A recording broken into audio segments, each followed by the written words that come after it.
Hello and welcome to the I Love You But podcast. I'm Heather and this is my sister. Ryan. Each week, we will revisit relics of our childhoods using our multiple master's degrees to critically evaluate the crap that consumed our misspent youth.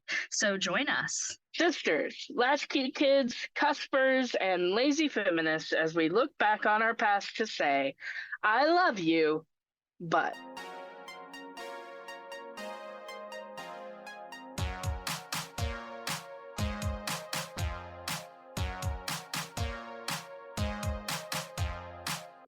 Hey, it's so good to see you, Aramana. It's so good to see you. How was your week? My week just flew by, just like last week. It's so fast. It's just, I don't even know what to say about it. I know. I feel like we were just doing this yesterday. It's been a crazy whirlwind of a week. Yeah, I know today I wasted a lot of time because I did not get out of bed until like 1:30 p.m. despite going to bed at about 9 p.m.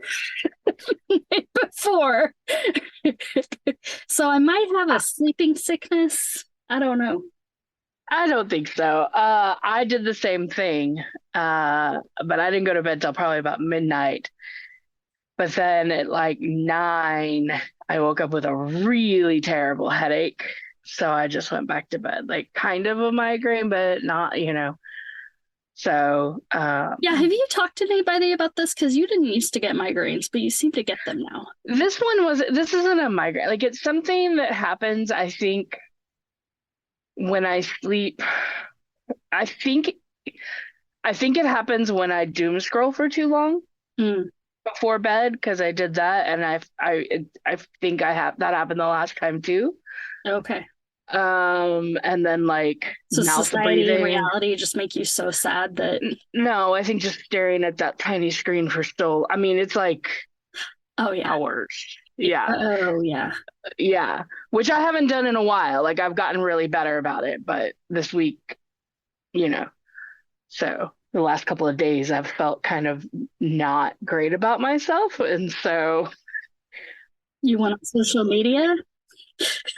I somehow that leads me to doom scroll more. I don't know. But I've kind of noticed a correlation there. A friend of mine was saying that she has a friend / relative whose child has the same thing. Like she's been getting really, really bad headaches. But apparently this child has a tablet and holds the tablet right up to its face. Yeah. And has really bad headaches. And they're like... yeah, and that's what I think it is that when I scroll and scroll and scroll on my phone, and then I also like... Yeah, so I think that's it more. Plus like mouth break, because like my mouth was all dry. So like I think my nose is kind of... it's just like a combination of things. Okay. Yeah, because like if it's I don't blame you for mouth breathing because we had watched Footloose fairly recently and they were all mouth breathing. So maybe you were just influenced by. Maybe I was belatedly influenced. These movies continue to have bad, lasting impacts on us. Lasting, terrible impacts on our lives. Just embarrassing. Yeah, so I also wasted time by. And then I didn't get out of bed. I just stayed in bed and finished The Diplomat, which I'd forgotten I'd started and forgot existed until I heard coworkers talking about it. And then I was like, oh shit, yeah. Uh-huh. So that's part of what I stayed up late doing last night. Could you imagine if they were like, it's not coming back for a second season? Oh my God. Riots. I know, but now with the writer's strike, who knows? Well, that's true. It'll definitely be delayed. That is definitely true. But that's okay. It's worth it. Yeah. I stand writers and stand with them for sure. Yes. So without writers, we have shitty television. And worse movies. It's been struggle bus with dad and everything. And so a family friend who is an occupational therapist and practices something that I think is a little hippy-dippy, but it's called Healing Dutch. She says it works. It's whatever. Essentially, she's like everybody's like hippie grandma, cool, like she'll make you feel better lady, right? Yeah. And so she texted me because she knows what's going on with dad. And she was like, hey, I'm going to come over tonight for band practice, which sounds way cooler than it is. So let me I think you mean like jam session. put a Sounds, pause on this yeah. to say right now, my parents and I live together, and I'm helping take care of my very sick father. And my mother plays Celtic harp. And they have a bunch of other old white people friends who all play various acoustic instruments. And every other Sunday, they come over here and do that at this house. And sometimes dad plays along, but lately he has not been because he has been severely depressed because he is dying of cancer. So it all makes sense. So, anyway, Kim texted me this, and I was like, I don't have time for this shit. I gotta watch this fucking movie and like record, and I gotta do all this other shit to get ready. And I know she's like trying to be helpful because she knows that I have all this stuff to do, which is very sweet. But I'm like, I'm up against the clock here, lady. So we're standing in the kitchen. She's telling me about helping. Wait, she texted you and said she was just because she said she was coming over, or because she can't like. She was like, well, I can help with the house, or whatever I can do to help you out. We can just talk, whatever. Oh, And I'm okay. like, I don't have time for a therapy session. I've got shit to do. So Let's talk after he's gone. yeah, we can have lots of therapy when that's done. And also, I'm going to take a real vacation. So anyway, so she is there and we're talking, and she's like, so are you like journaling? And I'm like, what? No, I have a podcast. And she's like, well, you need to be writing some of this stuff down. And I'm like, I have a podcast. She's like, there's a lot Writing of what there's a lot down? of rich material here, as if I was going to get some kind of like best-selling memoir out of like taking care of dad. And I was like, okay, Oh, first of all, I have the podcast. Second of all, if anything comes out of this, it is going to be me writing an international bestseller help book for caregivers who have no organizational or type A abilities, because I can set them up on a path to success. Because I have seen these other people do it who don't have any of that, and it is just painful to watch. Like, they are losing valuable time, money. They are ruining the relationships with the person they're caring for because they don't know what meds when and who is the doctor and what is the thing. And it's like, I can't even, like, I would literally, if I didn't have that, I would not be physically in this house. I would be like, I can be of no use to you because he makes me insane.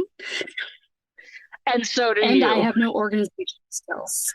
So I am removing myself from the situation, and I will send you money from far away. That is the best that I can do for you.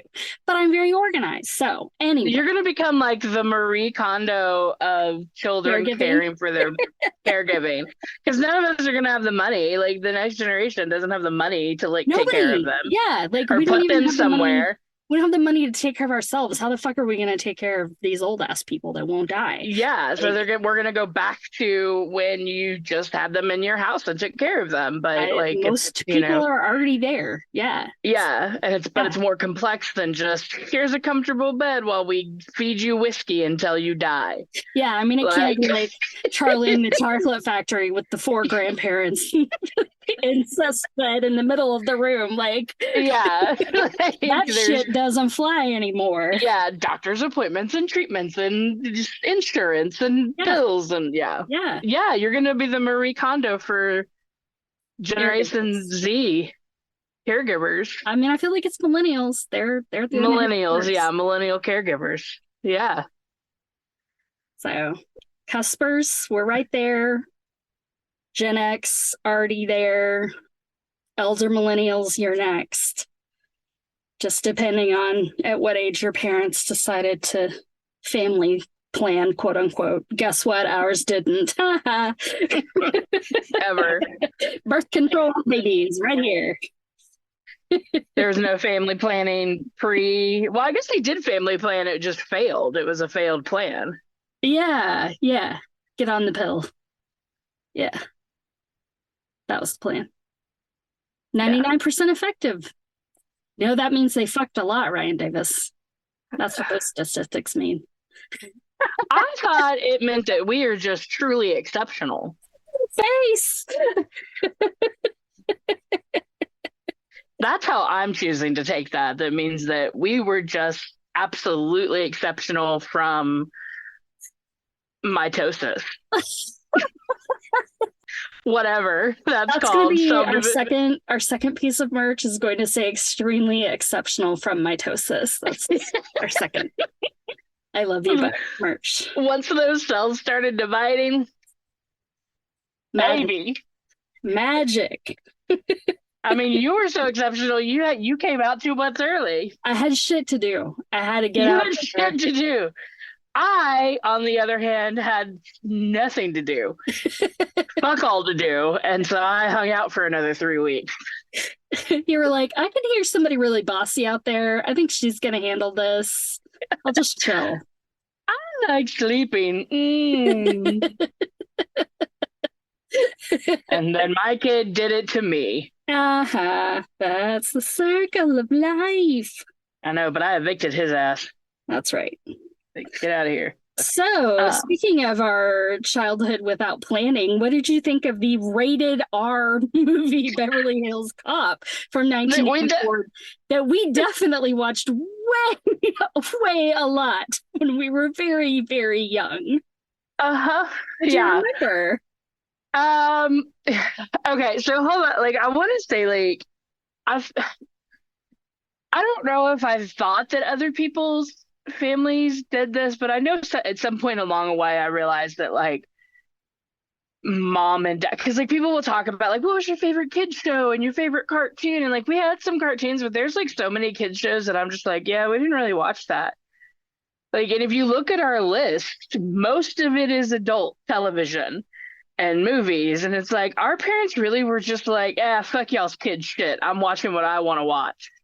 Well, I mean, Mr. Rogers was my favorite television show when you were very young. Yeah, what were we supposed to be watching? Like, we watched Fat Albert and stuff. Like, we watched I guess stuff. So I don't know, but yeah, when Dad was home, if we were watching TV, we were watching what Dad wanted. We had one TV, that was it. So yeah. And it's very interesting, since that was his only hobby throughout most of our childhood and adulthood and teenagehood and middle schoolhood and his entire life. He got into mountain bikes. Okay, he had like a blip of other hobbies. He had a whole hobby of pretending to be Irish. He learned how to play one drum. A drum with a stick.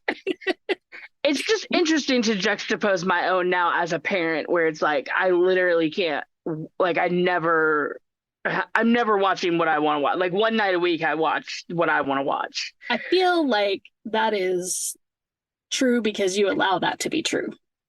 Okay. Because you don't want to fight with your kid. Well, but I also don't want him to watch the shit I'm watching. Like, he doesn't need to watch The Diplomat. That is also true, but he's 4. Like, there are other things that you watch that ostensibly he could watch. Like, Is It Cake? You didn't like it, but you watched it, and there's no reason he couldn't I didn't even make it through one episode. Okay, well, I'm sure there's... But yeah, some of the competition shows that Ben and I watched, like, we could put that on. And Exo Kitty. That one. He could watch that. You could make him watch that. There's nothing in there he can't watch. There better not. I thought about trying to watch... No, there's not. I thought about trying to make him watch Footloose. Or, like, putting it on while he was home. Yeah. After your story of making him watch whatever the fuck. What was that? But I remembered The Parent Trap well enough to know that there wasn't domestic relational violence. Yeah, no, like, see, and then I didn't remember that. So I would have been like, oh shit. Like, you know. So anyways, I don't know. I digress. So yes. What do I remember? I remember Axel Foley and his laugh. Mm-hmm. Judd Reinhold, Banana in the Tailpipe, Balky from Perfect Strangers. Bronson Pinchot. Mm-hmm. Oh yeah, I did know his name. Like, him constantly conning people into getting, like, his little creative cons, like a la Tom Sawyer. Yeah. Detroit, drugs, and possibly a titty bar. Cool, good job. I did not remember that at all. When that scene happened, I was like, oh, great that we got to watch this when we were kids. That's cool. Yeah. I have 2 memories from this movie that didn't happen in this movie. They happened, I think, in Beverly Hills Cop 2.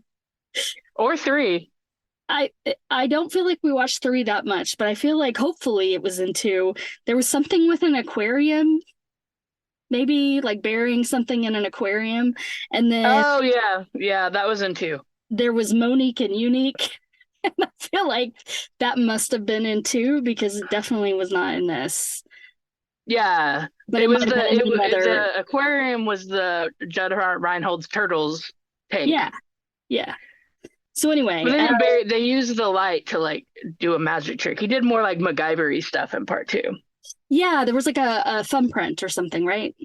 Yeah, a fingerprint on the yeah, and then he did like something with like a stick of gum. But I did find that when I was trying to find where to watch this, it is airing on CMT Country Music Television on June 2nd. That is the appropriate face. Yeah, really. Really interesting. I thought so.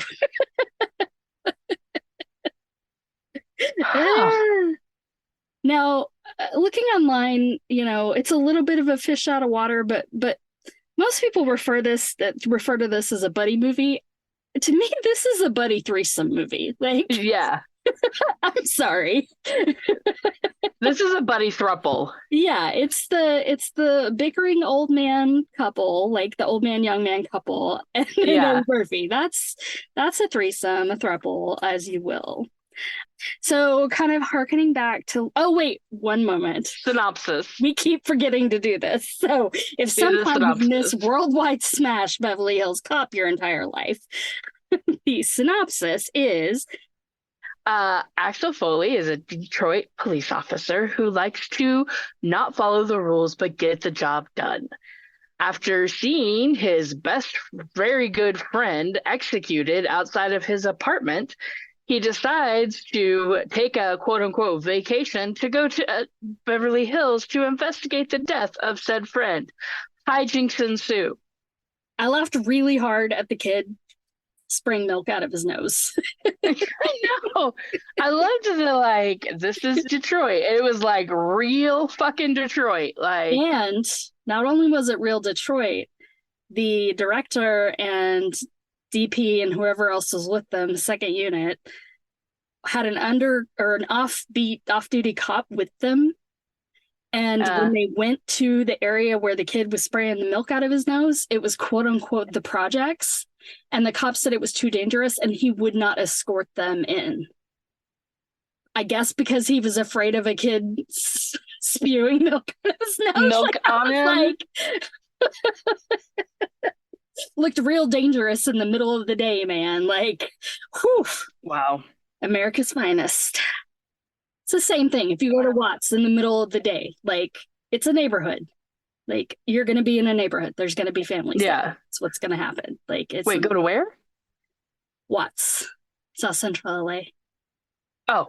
It's a neighborhood. They had riots that were really famous. Yes, I know South Central LA. I'm sorry, I'm not as familiar with all the specific neighborhoods in South Central LA. My apologies. I think that you probably haven't listened to as much Tupac as I have. That is probably why the name Watts sticks in my head. Have I mentioned how white I am? I can't get any whiter. It's not possible. Yet you've listened to so much Tupac. I mean, more than you have, apparently. Okay.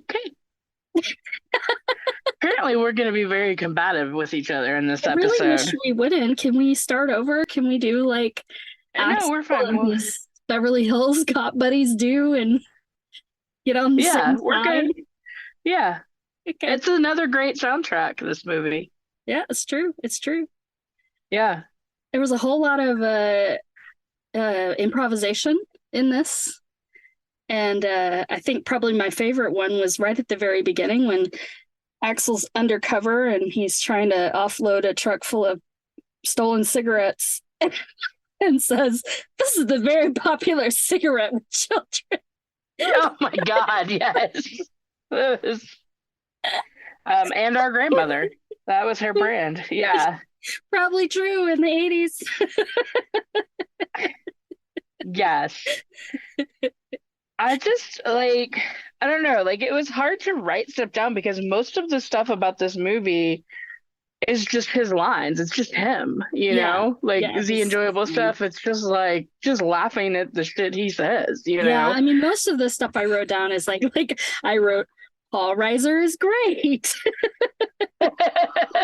Yeah. I did forget about Paul Reiser. Shut up, Jeffrey. This is not my locker. It was so great. It was Um, like the speed of that, the way that they bantered back and forth, like that was just great. That was like yeah. this is a very lean film, you know, like Yeah. there's just the right balance of exposition and moving the story forward with very funny jokes. Like it was nice. People were talking over each other again. Like I feel like modern movies are really missing the boat here by having everybody pause and wait. Like that's not how we talk. It is not realistic. We talk It's over each definitely other not all how the we time talk. and don't pay attention to each other all the time, just waiting for it to be our turn to talk. Like, I mean, I like how that fucking truck was just hitting every goddamn car that came near. Just took out a whole neighborhood of cars. it put the car crashes in the Dukes of Hazzard to shame. It really was ramping up the auto violence. Uh, I thought Inspector Todd was fantastic. oh yeah, I And did remember Inspector Todd, but he needs to go lay down the law with both Paw Patrol and PJ Masks because they're continually causing property damage and never getting in trouble for it. And then as I was researching, I discovered that he was a real Detroit detective. He was not an actor. oh, I think I knew that. Yeah. He ran I for feel like mayor. I knew that. Yeah. Yeah. Did he win? Uh, the the note on IMDb for the time that they mentioned he did not win. I don't know if subsequently Oh, that's rerun. inconclusive. Yeah. But I say vote. Why wouldn't he win? He's awesome. He's freaking. He just yell at everybody all the time, just like that, for being idiots, and he'd be the best mayor ever. I did you? I noticed. Perhaps you did not. In that the opening scene, Axel's wearing. I don't know if we call it a sleeveless t-shirt or it's not really a tank top because it's got a very wide sort of band. It's black. It's plain black. I think it's a sleeveless sweatshirt. A sleeveless sweatshirt that was tight like tank top. But I think he wore it inside out because you could see the tag on the back. Okay. And I thought if he did, that's really badass because it's such a simple piece of clothing. And to intentionally wear it inside out just kind of makes it seem pretty cool. Okay. You went deep on this one. I just didn't notice that level of detail. I'm sorry. I mean, I did like that that was like his general uniform was just jeans and like a tight sweatshirt or t-shirt Yep. hoodie thing. Yeah. I want to know how his car made it to California from Detroit. This car was fine. Yeah, I know. I also think I really enjoyed him just openly laughing at people on the streets of LA Yeah, that was and good, the especially art. when he laughed at the people wearing the type of leather outfit that he wore in his comedy specials. Yeah, the like Michael Jackson outfits. Uh, yeah. And then the art gallery is just an amazing scene. All of that terrible, terrible 80s modern art. That like Yeah. table with the heads on the platter. Like, how much does something like this go for? Like But like, 130,000. did Tim Burton watch that and he was like, mm-hmm, yep, yep. Yes, I don't know. And why was Victor Maitland wearing a bathrobe in his Oh office? no, I had a note about that. You know that Yeah. Victor Maitland is a bad dude and European because he is wearing a robe like it's a jacket. It did say I'm that. like, is that like a kimono? Like, what? Yeah. But And before we and get there, Ryan Davis, did you know that at the top of those palm trees in LA, you know how we have squirrels that live in our trees here? Yes. there in LA, giant rats live up there. Oh, Jesus God. Oh, he's the worst. It's the worst. $235 a night now, $715. Yeah, I was gonna say I wondered I was gonna look up the inflation on that. Yeah.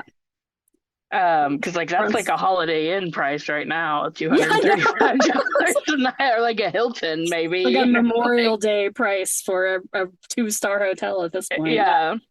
I thought Bronson Pinchot was great. He was better than I remembered. Another little probably ad-lib line. He's trying to get up to see Maitland. He says, "Floral delivery is my life." Yeah, yeah, floral delivery is my life. I gotta do this. Like, yeah. And that's just that, like, that cavalier attitude, you know what I mean? That it's like that confidence and the bravado, I think, is what's just like he's like Axel Foley is the kind of like kid you have in class where you just like they drive you out of your goddamn mind, but you can't help but love them anyways. Like you're like, oh, but you still like you have to like try not to laugh sometimes, like you know. Yeah, like, and I feel like that's how everybody else reacts. Because at one point, I remember like the lieutenant was like trying not to smile.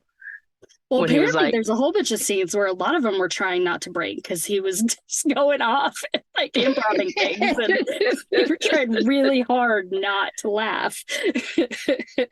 So it's true. I mean, it's literally true. Yeah.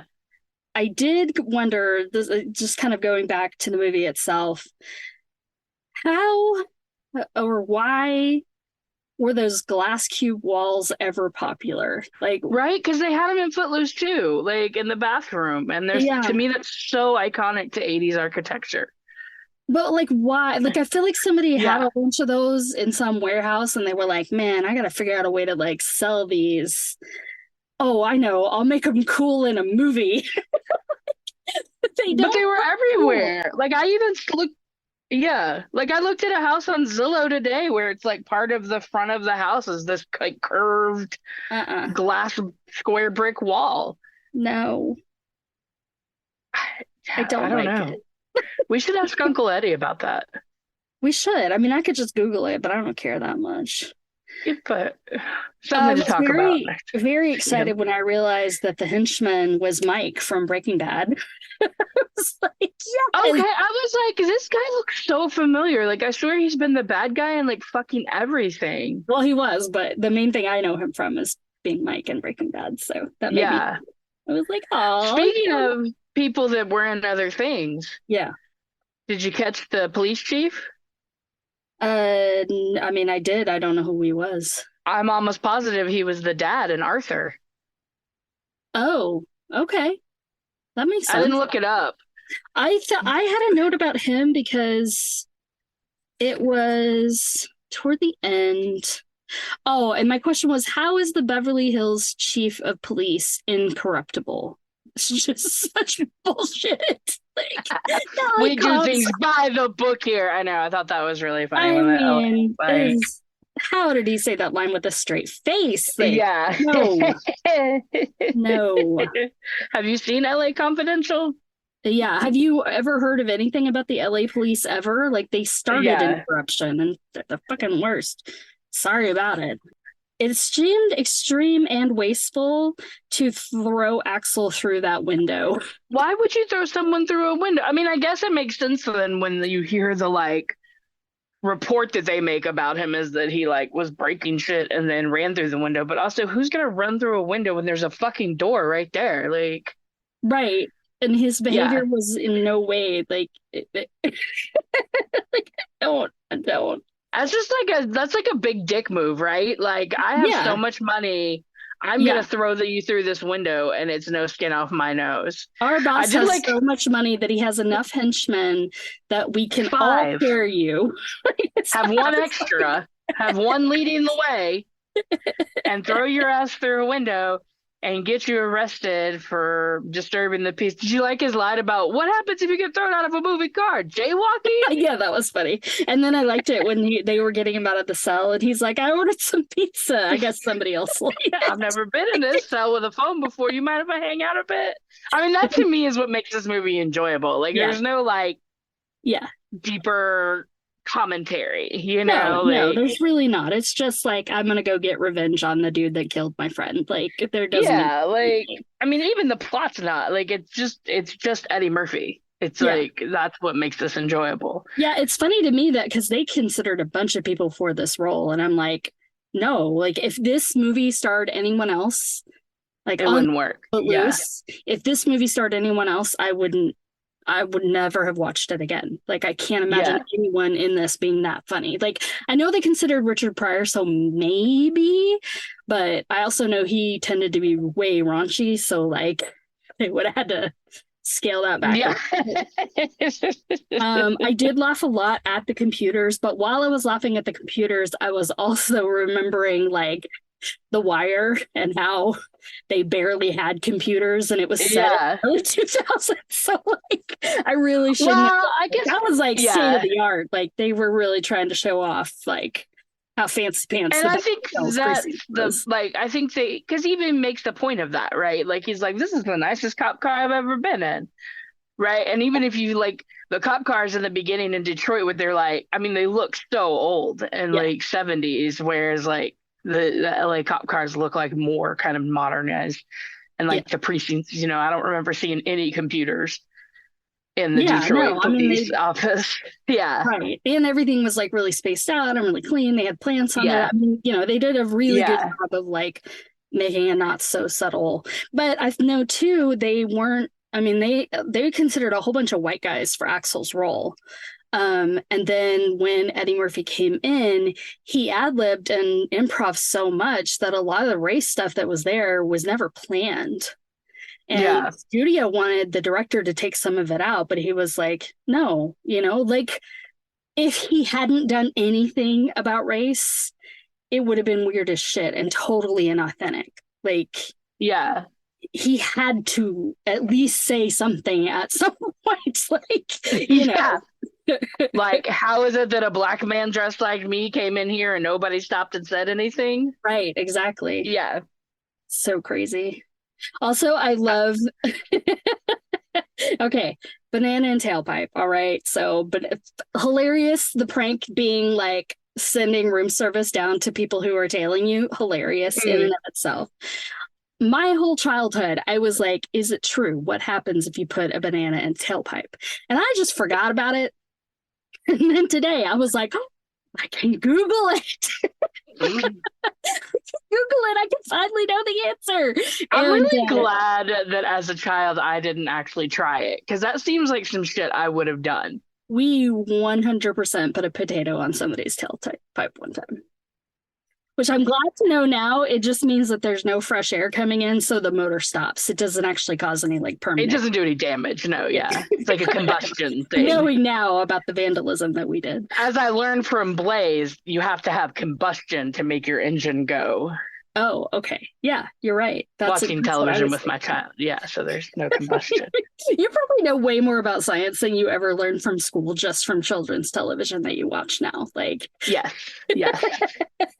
Yeah. Trajectory. If these kids ever stop watching screens, playing video games, they can really change the world, but we'll see what happens. Yeah. Does the Beverly Hills precinct have its own prop department? Because when they showed up with the banana nose glasses, it's like, right, like, how did you find those so quickly? Why do you have a prop department here? We just went out to the local joke shop. Yeah, speaking of Axel and his shenanigans and tomfoolery, I really wish that dudes who gaslight would use that power for good, like Axel does. Like, continually gaslighting people, but it's like for good and not for bad. Hold on, before we get away from the banana, I like the Wayne's cameo. Oh yeah, Damon Wayans. I was like, is that Damon or Marlo? I couldn't tell, and Damon was the older one, so yeah. And again, I didn't look it up. So, It's but yeah, okay. that was cute. But Yeah. it does lead me to, if we did want to talk about something like kind of deeper, is just the portrayal of queerness in this movie. There's a whole lot of queerness in this movie, and I would like to be thoughtful about how we approach the subject because there has been considerable speculation throughout Eddie Murphy's career as to his individual sexuality. And I feel like Oh, anybody who's really? interested, oh, yeah. Oh, Oh. yeah. Hmm. I mean, there's Uh, like, so in Raw, he does that whole joke about a bunch of gay guys in a car, and then there's a cop behind them. It's like, woo, woo, woo, woo. And then he's like, but that's just one of the guys. I remember when I took my queer theory class, when my professor was talking about that joke, and he goes, yeah, but why was Eddie Murphy so good at imitating?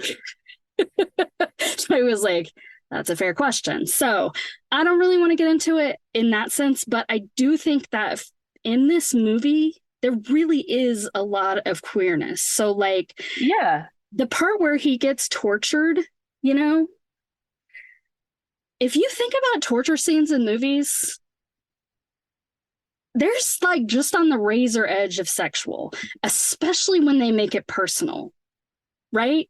Like, you hurt Hmm. me, so I'm gonna get you. Like, I'm gonna really make it hurt. And they like get really close to each other, and there's all this like emotion behind it. And it's like, do you Yeah. want to fight or do you just need to like fuck about it? Like it's like the homosocial gap. Do you know what the homosocial gap is? I'm sure I've done this to you before. Yes. Okay, so for those who don't know, basically in Western society, for the most part, especially in America, women are allowed to be, there's no gap, right? Like you can sort of fluidly move between not touching, not romantic, not sexual with other women to touching romantic and sexual with other women, and it's very fluid. Men, there is a gap that you cannot cross. Now it's getting better, but for a long, long, long time. And there's literal gaps. So, like, we've been to the movies multiple times where there have been two dudes with a seat in between them, and it's the gay seat, where, like, Yeah. they can't even sit next to each other because someone Hmm. might think they're gay. Like, I will think you're gay if you start fucking each other. But if you're just sitting next to each other, I'm not really worried about it. Like, and why are you worried about Also, it? not worried about it because who the fuck cares? Well, yeah, also that. Like, I don't care at all. Yeah. I would like you better if you didn't need a gay seat. Yeah. If it were the gay seat because you had a really cool gay guy sitting there, that would be the gay seat I'm interested in. Like, I just, this like hyper masculinity. But I mean, I, between that and then like the Judge Reinhold and the other actor as like this sort of bickering married couple, like you kind of see that like there are these sort of pockets and spaces where gender fluidity and sexuality kind of play in a way that you wouldn't expect to be happening in a cop movie from the 80s, you know. Yeah. Well, I mean, and I guess I was going for the more overt examples of when like he pretends, like he's acting queer to get in to talk to Right. Victor, right? And does a whole bit about like, oh, well, I just went to the clinic, da da da. And then like, Bronson Pinchot's character is like, is he gay or European? Kind of thing. And like, especially with the other dude in his shirt. And then even Damon Wayans' character had a little like Oh effeminate. yeah, definitely. He was supposed to be Yeah. read So as that queer. was like interesting to me. I thought, I But mean, like for me, not done in any kind of a mocking way. Like I feel like in other movies you have that and it's more like over the top. yeah, I mean, in some ways mocking because it was definitely used for comedy, right? Like it Yes, didn't. yes, yeah, I mean, Bronson Pinchot, arguably, like that is maybe. I mean, it is used for comedy, but I think it's used for comedy in a more complex way. Like he's not just gay; like there's more to it than that, I guess. But what yeah, I think is interesting, and where you can say that the idea of queering something, of taking tradition and sort of poking at it, flipping at it, messing with it.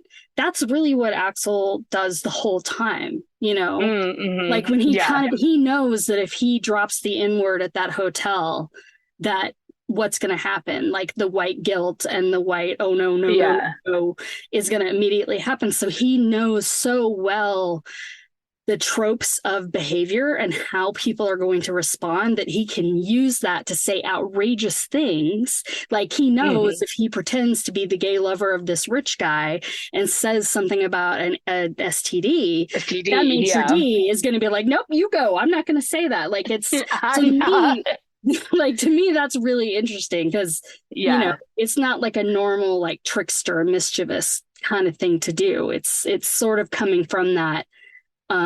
Like his stand-up place of like being funny about things that are really, really true that we don't want to admit, you know, you would never admit like we're going to let you have a room because you said the N-word, but it's like, yeah, you let him have a room because he said the N-word. He said it really loud. that is exactly what happened there. So I thought that was I was reading a lot of that and I thought it was really interesting. So yeah, it's a very, I mean, it's a good movie. Yeah. There was a DeLorean going back to. There was. I saw it like to the side. Yeah. Yeah. There was at the beautiful members only club. Bleh, gross. We have the ice swan and the fully roasted suckling pig. And I wondered if we were at the capital of Panem in the Hunger Games. Is that what was going on? You ruined the buffet at the Dogwood Club or whatever. Yeah. It was really, really weird. I was wondering if his wonderful friend who ran the gallery, if like, were those Lee press-on nails? They really, really looked like Lee press-on nails to me. You couldn't. I feel like they were slightly nicer than Lee press-on nails. So. Really? Okay. Also fun to see someone smoking indoors. Yeah, it's been a minute since we've seen that. They were smoking last week in Footloose, but it wasn't indoors, I don't think. So I did want to kind of give a little bit of a true confession, but first I'm going to make fun of Mom. So, because Mom will never listen to this podcast.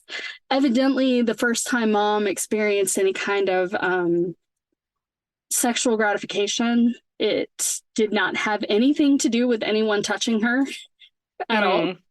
It was from watching something that Orson Welles was in and listening to him talk. So I don't know what that trait is, but I have that trait too, not for Orson Welles. But I did notice while I was rewatching this, Judge Reinhold has a very nice voice, like very nice. Really? Would listen to with pleasure. Just say that. I understand that. There's I have that experience with like someone from my past. So and then I was listening to a podcast once and like the first guest was like had a very similar affect and I was like, oh. Do you remember in Black Books, Fran? Oh my God, it was immediately when I thought of like reading the fucking shipping news. Like, oh good. I mean, considering that like I'm willing to pay for the Calm app just so I can have Harry Styles read me just same bedtime story every night, like it is an amazing thing. Like that is a small price to pay for like yes. And then and Cillian Murphy like taking me on an adventure tour of Ireland. Like go ahead, like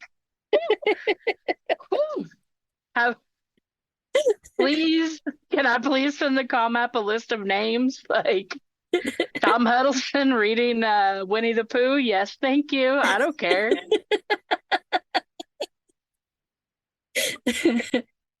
Matthew McFadden reading the phone book. That'd be great. Yeah. We listen to that. Here for it. Totally here for it. Like Whew. So there was a lot in this movie that was sort of bringing it back to reality kind of stuff, even though it was a little bit over the top and silly at times. But one thing that bothered me was that until the very end, there were a whole lot of bullets and no blood. And also, it was a good thing that those cops were the best shots in the world because they had tiny fucking guns, right? And they just had to try once and take somebody out in the neck. Like, why did John, like, why? So Axel Foley's Detroit cop has an automatic handgun, and Judd Reinhold, LA cop, has a fucking pocket revolver. Like, it was the tiniest gun I've ever seen. It's not the tiniest gun I've ever seen. I know, but it was like the tiny gun I used to want to have and like keep in my bra or like in my hair or something. Like, your hair. Like, I wanted to be, well, yeah, like when I get old and retire, like when I was still living in Texas, I wanted to get giant Texas old lady hair and keep like a little revolver in there. Well, you can't be doing that these days. You get shot. Even in Texas? Everybody's getting shot in Texas right now. They're like, New Zealand has issued warnings for travelers not to come to Texas. It's not great here either. Because, people just getting shot. It's not funny. It's fucking shitty. Could you imagine? By all means, ban those books. Any black man telling any cop in America to shoot him, as Eddie Murphy's character does to. Yeah, you're just gonna have to shoot me. Yeah, like, not so much. But then we got the wonderful, wonderful next to last little joke in at the end with when they're like, "What are you doing?" He goes, "Bleeding, sir." I know, just those quips. The wit and the quips is just something I absolutely adore. All right, so just a few more things here from my research, because I can tell you're very sleepy. I mean, I am, but I just like it's a fun movie. Yeah, it's like fun, but there's not a lot of meat to talk about. It's not bad enough to make fun of. They made up GPS. So that whole thing when they're like, we're tracking him, blah, blah, blah. Like, I know. I was like, how do they know where these cars are? Like, I don't think they had that technology. They did not. It was a sci-fi made up thing that was right. And I was like, well, if they were going to make something up, they should have made up cell phones, because man, this movie would have been a lot easier. He's like, if anything happens, come find me. And I'm like, how? I know. I was like, I kept being like, Judd Reinhold kept making that oh boy face. Like, he's like, oh boy. Yeah. Oh, what do I? Oh, open the door. Oh boy! Like, call for backup. Like, what are you doing? I know. Why didn't they have radios? Like, Car 54, where are you? Had radios. But they did have radios. Black and white times. He did have a radio, because then when he was following them, he like radioed, and like Taggart got on and was like, "Betty." Why didn't they use radios? I don't know. Don't understand. Anyway, I don't know. Anyway, it was the first movie to be released to over 2,000 theaters in the U.S. It was like the first rated R to beat it was the highest grossing rated R film until like 2019, when some other rated R film beat it. Like, it was like hugely. Okay, I already said that one. The Nasty Girl song in the strip club was the song that actress, who was a real stripper, would strip to. That was like her jam, and that's why they used it.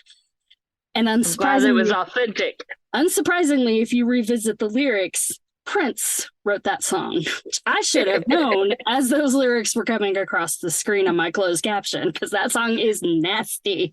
It's great, but it's nasty. And then my last little quip that I just love about this and really like to think about is David Cronenberg was asked to direct Beverly Hills Cop. That would only be funny to me if I knew who that was. I mean, like, I know the name, but I don't know him well enough to get the joke. Remember how I was talking to you about Dead Ringers, the show with the twins that you could never watch because it would be very upsetting to you? Oh, yeah. He directed The Fly. That's probably the one he's the most famous for. No. But he also did Video Journal. I was thinking sci-fi-ish. Yeah, he does what they call body horror, but it's also sci-fi. So you can imagine from the phrase body horror, you would not be a Cronenberg fan. No. not at all. He's amazing. Oh, I'm sure. Yeah, As no far as doubt. I know, we have 0 Cronenberg films on our list because this is the You and Me podcast and not just the Me podcast. Wow. It would have multiple Cronenberg films if it were just the Me podcast. But I'm the only one who likes listening to me talk that much. Not even you. I'm like, you can fire me, I guess, and see how that works out. Nope, would never fire you. I Me saw or today that we Lana. have 43 followers on Instagram. We do? That's Yeah, great. I know. We Exciting. know most of them personally, Well, which I is mean, not at all surprising. I So, pick but up thanks, like friends. I think I pick up like one a week that's new that might be a Yeah, real person. Sometimes they're not real people, but yeah. I'm Well, going it's to keep just it up with the thanks, friends. hashtags. Hey, if you're finding us and you're liking us, feel free to drop us a note and tell us how you found us so we can try to find more of you. I have some Tell ideas. your friends. I'm no marketing genius. I know the audio quality isn't the greatest, but we're hoping to grow the audience. That's the plan. And then we can invest in better audio. That's how that works. Because I don't know if you heard that everybody's poor now and everything costs way too much. But yeah, that's where we're at. Well, at least our government's not going to default on its debt. So, yay. Debt ceiling. Okay, I know this is not a political science podcast, but there is no evidence that having debt as a nation is a bad thing. Like zero, none. There is no evidence that having debt is a bad thing. There's just not. Well, but it's not. I mean, it's a tactic to leverage to cut the shit they don't want to pay for. Yeah, right. Like, yeah, no, it's and all until bullshit. until they are willing to cut the fucking defense budget, I don't want to hear it. Sure. Like, I don't want to hear it. Yeah. Bite my ass. I don't want to hear it regardless because it's all bullshit and I can't stand any of it. But when 50% of our government spending is on defense. Is it really? It's 50%? Yes, Heather. Yes. It's 50%? Almost 50% of our government spending is on defense. They know the world's going to explode, right? Like literally not from bombs. We are in no active conflict. Yes. I would argue we've got some active conflicts happening here domestically that could use some addressing. But yeah, but not in the department, not from the Department of Defense, not from the DoD. I'd much rather the Peace Corps come in, or anybody in NATO or the UN who's not us. They could come in. And it's not like our government is producing the guns and tanks and all this shit. Like it's not. That's not. Yeah. We're happy. Oh God. She woke up. She's no longer tired. She's fired up, y'all. About some shit that we can't do anything about. So you all know all this, or you wouldn't be listening. And also, this is why we make the podcast, because we really can't do anything about all of these terrible things. And we both live in states, Texas and Kentucky, that don't help with any of these problems. They only exacerbate them. Thank you. That is it for this episode of I Love You, But. Join us again next week when we discuss Raising Arizona for a very special Father's Day episode featuring a very special, in many ways, guest, our father. We will be recording together in a studio, all three of us. We'll see how long it can last. Hey, let us know. If he's not dead yet. Yeah, hopefully he'll make it. What made you laugh? What made you cringe? What did we forget? And what should we talk about in future episodes? We really want to know your thoughts. We hope you're enjoying the podcast. If you think we fight too much, tell us. If you think we're not fighting enough, tell us. Let us know. Find us on Instagram at I Love You But Pod, and on Twitter at I Love You Pod, or email us at iloveyoubutpod@gmail.com. Listener email and comments may turn up in future episodes. Hey, be sure to rate, review, follow, subscribe, all the good admin things. I Love You But wherever you get your podcasts. We appreciate you and thank you so much for listening. We know that your time is valuable and it's awesome that you spend any time with us at all. I'm Heather. And I'm Ryan, and we're sending you lots and lots of conditional love.